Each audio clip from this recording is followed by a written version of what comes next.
So as an art teacher, ideally the first thing is creativity. It's your own personal growth in that area.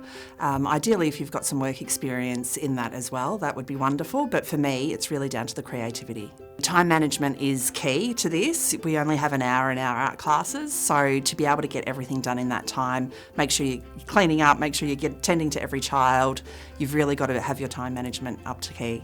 Patience is definitely needed in this when you're working with children. You've got some of the children are 5 years old up to 12 years old in my classes.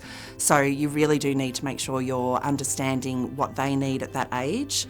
And then also just your directions in that, you need to make sure that your communication is clear and, right for that age group.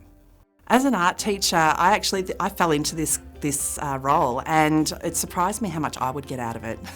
I actually get so much joy watching the kids' pride when they create something that they didn't think they could create. So really, for me, it's actually what I get out of it rather than what I'm giving.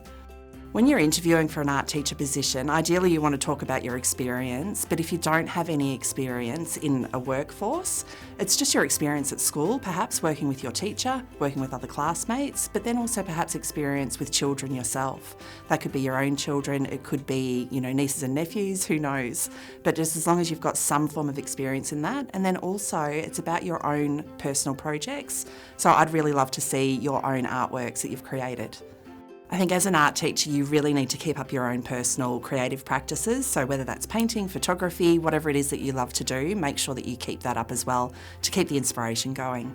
I love seeing the children's faces once they accomplish something. So whether it's a drawing that they perhaps couldn't do yesterday and seeing that joy on their face once they've actually accomplished that.